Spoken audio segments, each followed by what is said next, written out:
What is going on, beautiful people? I am Lee Hammock, the diagnosed self-aware narcissist known as mental illness, and welcome to another episode of the Narcissists Code. If this is your first time seeing my face or hearing my voice, I use my platform on social media to raise awareness for NPD, get more people into therapy like myself, 5 years strong, over 5 years now, and also validate the victims, survivors, and thrivers of said disorder, said traits, and things like that. Today's episode is going to be about why do some narcissists block you and unblock you. The blocking game is what I like to call it, and things like this. So this is typically, it's not blocked to unblock and stuff like that. Yeah, on social media, this could be on your phone, this could be text messages, WhatsApp, whatever, Facebook, Instagram, whatever it is, whatever the app, they blocking you and unblocking you. So after a discard, whoever discards who, not all narcissists will block you. Let me go ahead and say that right there, y'all. A lot of narcissists will just leave you on their social media to leave you wondering what they are doing, or just to keep an eye on you, to make it seem like y'all, he or she, they don't hate you or whatever. You know what I mean? They make it seem like they don't hate you. There's no bad blood here. We can remain friends on social media because they like to keep tabs on you and things like that. If it didn't end too badly, they'll keep you unblocked and you don't block them. So it's kind of like y'all are just in this weird discard limbo. Y'all in this discard twilight zone. You don't know what comes next. Like, do I block them or they gonna block me? So it's kind of like a ceasefire. Both y'all got you got your guns on your holsters. Your guns on. It's like that Wild Wild West. Y'all done took your 10 paces. How the Wild Wild West used to have the old shootouts where you take 10 paces, and you turn around and fire. That's what y'all doing right now. Y'all taking your 10 paces right now. Just do. And neither one of you, both of y'all turned around and neither one of you are fired. So I don't know where that came from. Neither one of you are blocked right now. You know what I mean? But some narcissistic people will go ahead and block you first because especially if it ended badly. If they cheated on you, they left you for somebody else, whatever, however it ended, they will block you first as a control thing. They want to be in control of the dynamic. They want to be in control of the communication and things like that, especially if your profile is public. You know what I mean? Sometimes if it's private, they go ahead and create a fake profile and add you and be watching your stuff anyway, so they can block you regardless. But sometimes, a Finsta, what they call it, fake Instagram is called a Finsta. But sometimes what they'll do is they'll block you just to control the communication dynamic. They'll block you just to be able to unblock you at any time. I have a few different people that follow me on Instagram that are experiencing this thing right now, where the narcissistic, because they are public people, some of them are actually famous people, because they're public people, the narcissistic person blocked them first and unblock them periodically just to peek at their stories and what they're doing. They'll like a status or like a picture or something like that, and then reblock them before the person even knows it. It's weird. It can be really, really psychotic, but honestly, it is a control thing. They'll block you to unblock you. I get a lot of messages from people, a lot of comments from people like, why did my possibly narcissistic ex unblock me after 4 months? No contact. I've been no contact 4 months. Why did they unblock me? How did you know they unblocked you? Did they like a status or anything like that? How do you know they unblocked you? I don't know. I just got curious and looked them up, and I realized I was unblocked. That's why they unblocked you. The curiosity.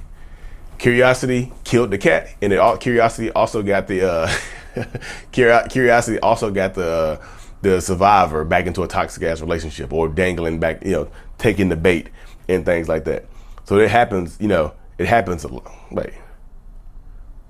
It happens a lot, y'all. I get a lot of messages come through. It actually happens a lot. They want you to, a lot of narcissistic people will block you first. You'll notice that they blocked you, but then they'll unblock you and they don't reach out to you. Again, it's controlled. It's kind of like damn near psychological warfare, y'all. They'll block you and they'll unblock you. If they don't make a move, you just notice, you get curious about what they're doing. Am I still blocked? You'll look them up and you notice that you were unblocked. They're not posting anything crazy about you. They're not sending any kind of subliminals. They just want you to notice it. Now you notice that they're unblocked, and you don't take. If you right now notice that if you notice that they unblocked you, and you don't take the initiative to block them when you have that capability, they, in the mind of a narcissistic person, a lot of them think that the door is back open to the relationship, however it ended, because you didn't block me. You could have blocked me. You saw my stuff. You know what I mean? But you didn't block me. And sometimes there's a certain window of time that a narcissist will leave you unblocked, and then they'll go back and go ahead and block you again. They'll block you They'll unblock you for like a week or something like that. If you don't block them within that week, they'll block you again. Like, they unblocked me. I didn't reach out. Then I looked again and I was blocked. What is going on? What are they doing? It's a mind game, y'all. And to some narcissists and toxic people, mind games are fun. Mind games are extremely, extremely fun, y'all. I promise you they are.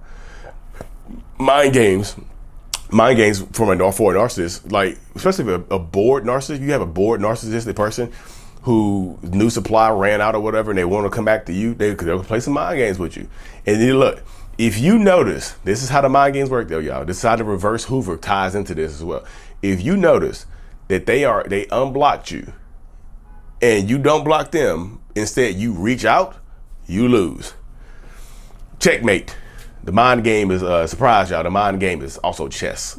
Checkmate. You just lost the game. So if you if you don't block them and you reach out to them, that means in the narcissistic person's mind, and probably in everybody's mind, that means you want them back. You see how that works? That means you want them back because you didn't take the initiative to block them. You reached out to me. And when you reach out to me, after you get unblocked, that means in my mind that everything is okay. This is you forgiving me for whatever I have done because you reached out to me. Simple as that. You reached out to me. So that's, in my mind, that is equal to forgiveness. If you don't forgive me, why did you reach out to me? You see what I'm saying? If you don't forgive me, why did you reach out to me? Why did you contact me? I didn't contact you. Only thing I did was unblock you. You contacted me, so that must mean that you forgive me. That's another reason a narcissistic person will block you and then unblock you, is because it's a simple fact, just to get that forgiveness right there, to clear their conscience. Because if you reach out to me, that's the olive branch. You're not reaching out to me with empty hands. You're reaching out to me with an olive branch of forgiveness because you just forgave me when you reached out to me. That's how my mind works, y'all. Sorry. I'm not speaking for everybody, but that's how my mind works. Like, okay, cool. Everything must be cool because you reached out to me. All I think I did was unblock you. No matter what they did, if they block you and then unblock you and then you break the contact, I know so many people, y'all get all technical. Well, technically, Lee, they broke the no contact when they unblocked me. No contact has to do with you. They're going to keep reaching out. I mean, they're going to do stuff to reach out. No contact is on your end. It has nothing to do with the narcissistic person.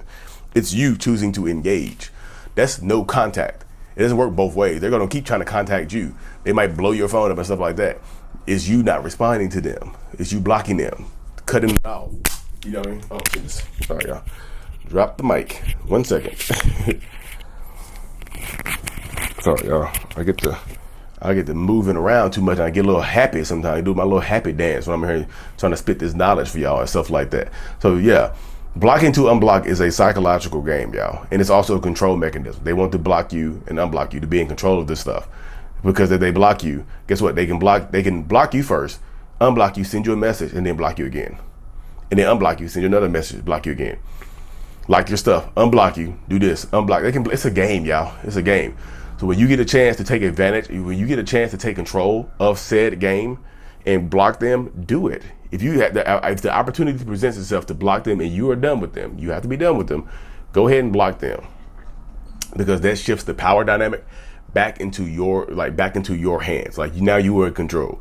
You're kind of in control of it. But you have to pick and choose that, y'all. But anyways, y'all, let me cut this thing short. Thank you for tuning in, y'all. Like and subscribe for more. And as always, mental illness is out. Peace.